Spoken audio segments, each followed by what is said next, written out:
Hello friends, welcome to my channel. আজকে আমি সবচেয়ে সেরা স্বাদে নিরামিষ সজনে ডাঁটা রেসিপি নিয়ে এসেছি। যারা সজনে ডাঁটা পছন্দ করেন না তাদের কাছেও এইভাবে রান্না করলে ভীষণ ভালো লাগবে। তাহলে চলুন দেখে নিই নিরামিষ সজনে ডাঁটার তরকারিটা আমি কিভাবে রান্না করব। নিরামিষ সজনে ডাঁটা তরকারি রান্না করার জন্য এইখানে আমি 300 গ্রাম সজনে ডাঁটা বড় দেখে একটা আলু লম্বা করে কেটে ভালোভাবে ধুয়ে নিয়েছি। এখন আমি এগুলিকে একটা সাইডে রেখে দেব। এরপর আমার লাগবে ভিজিয়ে নেওয়া মুগ ডাল। এইখানে আমি হাফ কাপ মুগ ডাল 2 থেকে 3 ঘন্টা আগে ভিজিয়ে ভালোভাবে ধুয়ে নিয়েছি। তো এর মধ্যে একটা কাঁচা লঙ্কা দিয়ে ভালোভাবে পেস্ট করে নেব। পেস্ট করে নেওয়ার পর একটা বাটির মধ্যে নিয়ে নিলাম। এখন এই ডাল বাটার মধ্যে দিয়ে দিচ্ছি পরিমাণ মতো লবণ, হলুদের গুঁড়া, কয়েক দানা চিনি, দিয়ে দেব সামান্য একটু হিং।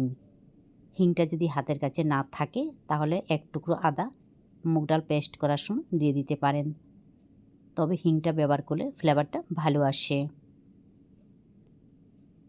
এখন এইগুলিকে মিশিয়ে নিয়ে মুগ ডাল বাটাগুলিকে ভালোভাবে ফেটিয়ে নিতে হবে।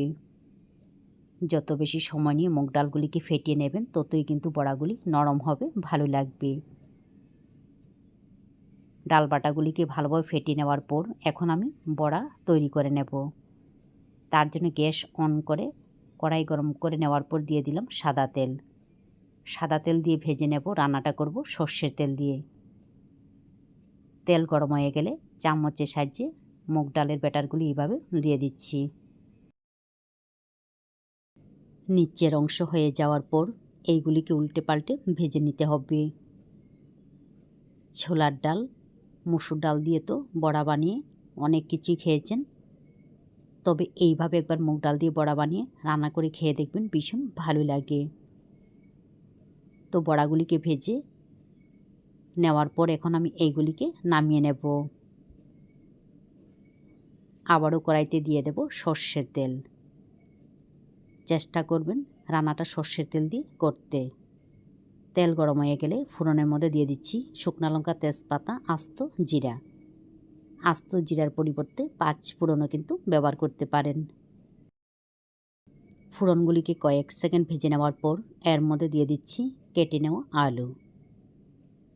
এরপর এর মধ্যে লবণ, হলুদ দিয়ে আলুগুলিকে ভালোভাবে ভেজে নিতে হবে। তো আলুগুলিকে ভেজে নেওয়ার পর এবারে এর মধ্যে দিয়ে দেব আদা, কাঁচা লঙ্কা বাটা। এইখানে আমি 3টা কাঁচা লঙ্কা, 1 ইঞ্চি আদা একসঙ্গে বেটে নিয়েছি। এখন আদা কাঁচা লঙ্কার কাঁচা গন্ধ চলে যাওয়া পর্যন্ত এইভাবে এগুলিকে নাড়াচাড়া করে কয়েক সেকেন্ড ভেজে নিতে হবে। তারপর এর মধ্যে দিয়ে দিচ্ছি কেটে নেওয়া সজনে ডাঁটা। আলুর সঙ্গে সজনে ডাঁটাগুলিকে হালকা একটু মিশিয়ে নিতে হবে।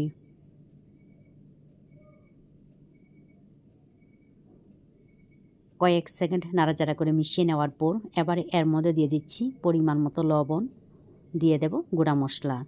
এইখানে আমি জিরার গুঁড়া 1 চা চামচ, হলুদের গুঁড়া হাফ চা চামচ, লাল মরিচের গুঁড়া হাফ চা চামচ জল দিয়ে গুলে এর মধ্যে দিয়ে দেব।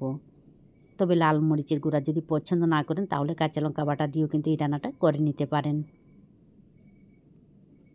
তবে নিরামিষ রান্নার মধ্যে ঝালের পরিমাণটা কম দিতে হবে। এইগুলিকে ভালোভাবে মিশিয়ে নেওয়ার পর একদম কম আঁচে ঢাকনা দিয়ে রান্না করব। তাহলে মশলার সঙ্গে সবজিগুলি কষিয়ে নেওয়া হয়ে যাবে, ভালো লাগবে। তো প্রায় 5 থেকে 6 মিনিট একদম কম আঁচে ঢাকনা দিয়ে রান্না করে নেওয়ার পর দেখুন মশলার সঙ্গে সবজিগুলিও কিন্তু খুব সুন্দর কষিয়ে নেওয়া হয়ে গেছে। এবারে এই সময়ের মধ্যে দিয়ে দিতে হবে জল। এইখানে আমি প্রায় 2 গ্লাসের মতো জল ব্যবহার করলাম। সবজির পরিমাণটা বুঝে জলটা ব্যবহার করবেন। তো এইগুলিকে ভালোভাবে মিশিয়ে নেওয়ার পর 3 থেকে 4 মিনিট ঢাকনা দিয়ে রান্না করব। এইভাবে যদি একটু ঢাকনা দিয়ে রান্না করে নেওয়া হয় তাহলে ঝোলটা ভালোভাবে ফুটে যাবে আর সবজিগুলি হালকা একটু সিদ্ধ হবে, ভালো লাগবে। তারপর এর মধ্যে দিয়ে দিতে হবে ভেজে নেওয়া মুগ ডালের বড়া। তার থেকে 2 থেকে 3টা বড়া এইভাবে একটু ভেঙে দিতে হবে। এইভাবে যদি একটু ভেঙে দেওয়া হয় তাহলে ঝোলটা ভালো লাগবে। একই সঙ্গে দিয়ে দেব কয়েক দানা চিনি। চিনি লবণটা নিজেদের স্বাদ অনুযায়ী দিয়ে দেবেন। দিয়ে দিচ্ছি 1 চা চামচ ঘি। ঘিটা কিন্তু অবশ্যই ব্যবহার করবেন, ঘিটা দিলে খুব সুন্দর একটা ফ্লেভার আসে।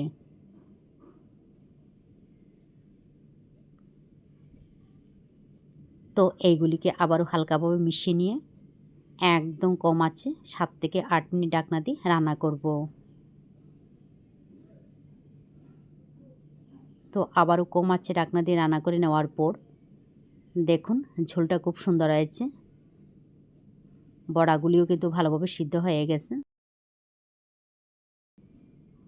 তো আমার রান্না সম্পূর্ণ রেডি, এখন আমি নামিয়ে নেব। এইভাবে নিরামিষ সজনে ডাঁটা রান্না করে খেয়ে দেখবেন, ভালো লাগে।